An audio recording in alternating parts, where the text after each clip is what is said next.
आज हम बात करेंगे एक्टिविटी की। मोबाइल एप्लीकेशन के अंदर जो एक्टिविटी होती है वो क्या चीज होती है। जिस तरह से वेबसाइट के अंदर वेब पेजेस होते हैं, मोबाइल एप्लीकेशन के अंदर एक्टिविटीज और फ्रेगमेंट्स होते हैं।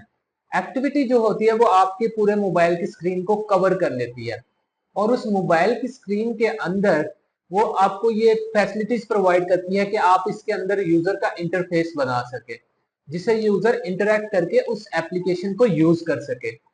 जिस तरह से इस एग्जाम्पल के अंदर आप देख सकते हैं कि लॉगिन की एक्टिविटी है जिसने पूरे मोबाइल की स्क्रीन को कवर किया हुआ है और उसके अंदर एक इंटरफेस बना हुआ है जहां पे आप अपना यूजर नेम या ईमेल इंटर करते हैं, फिर उसके बाद अपना पासवर्ड इंटर करते हैं और लॉगिन के बटन पे क्लिक करते हैं। इसी तरह से साइन अप की एक्टिविटी है, फिर पेमेंट मेथड की एक्टिविटी है। इसी तरह से बहुत सारी एक्टिविटीज मिलकर एक कंप्लीट एप्लीकेशन क्रिएट करती हैं। एक्टिविटी का जो लाइफ साइकिल होता है, जैसे ही हम अपनी किसी ऐप को रन करते हैं तो सबसे पहले जो उसकी मेन एक्टिविटी होती है वो लॉन्च हो जाती है और ऑन क्रिएट का जो मेथड है वो स्टार्ट होता है। फिर उसके बाद ऑन स्टार्ट का मेथड जो है वो स्टार्ट होता है और हमारी एक्टिविटी हमारे सामने आती है, रन हो जाती है। अगर हम उस एक्टिविटी को पॉज कर दें या हम एक एक्टिविटी से दूसरी एक्टिविटी पे चले जाते हैं तो वो जो फ्रंट पे एक्टिविटी होती है वो पॉज हो जाती है, वो नीचे आ जाती है दूसरी एक्टिविटी के। और जैसे ही हम बैक का बटन क्लिक करते हैं और जैसे ही हम दोबारा से उस एक्टिविटी पर जाते हैं बैक का बटन क्लिक करके, तो हमारा ऑन रिज्यूम का जो मेथड है वो स्टार्ट होता है और हमारी एक्टिविटी दोबारा से रन हो जाती है।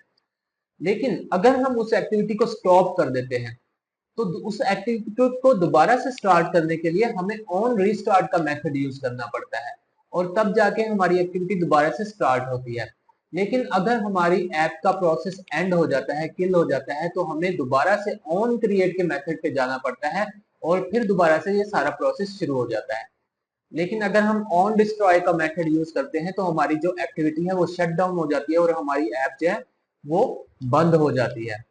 चलिए अब हम अपने एंड्रॉइड स्टूडियो में जाते हैं और देखते हैं कि हम अपनी ऐप के अंदर एक न्यू एक्टिविटी कैसे क्रिएट कर सकते हैं। अपने एंड्रॉइड स्टूडियो के प्रोजेक्ट के अंदर एक न्यू एक्टिविटी क्रिएट करने के लिए आपको अपना जो प्रोजेक्ट का कोटलिन और जावा वाला जो फोल्डर है उसके अंदर जो आपका पहला पैकेज है उसके ऊपर आपको राइट क्लिक करना होता है। यहाँ पर आप न्यू के अंदर जाएंगे और न्यू में आपको यहाँ पर नजर आएगा एक्टिविटी। एक्टिविटी के अंदर जाएंगे तो आपको यहाँ पर बहुत सारी एक्टिविटीज नजर आ रही होंगी, जैसे कि एंड्रॉइड टीवी, उसके बाद basic view activity, bottom navigation activity, empty view activity, fragment activity और फुल स्क्रीन व्यू एक्टिविटी। इस तरह से आपको बहुत सारी एक्टिविटीज बाय डिफॉल्ट यहाँ पर नजर आ रही होंगी। हम यहाँ पर सिलेक्ट करेंगे एम्प्टी व्यू एक्टिविटी को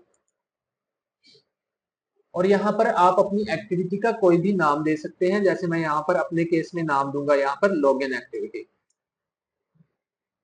और फिनिश पर क्लिक कर दूंगा।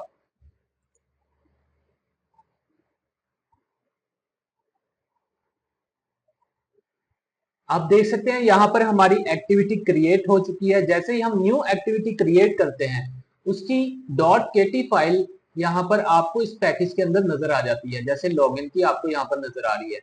सेम उसकी जो .xml फाइल है वो रिसोर्स के अंदर, लेआउट्स के अंदर उसकी .xml फाइल भी क्रिएट हो जाती है।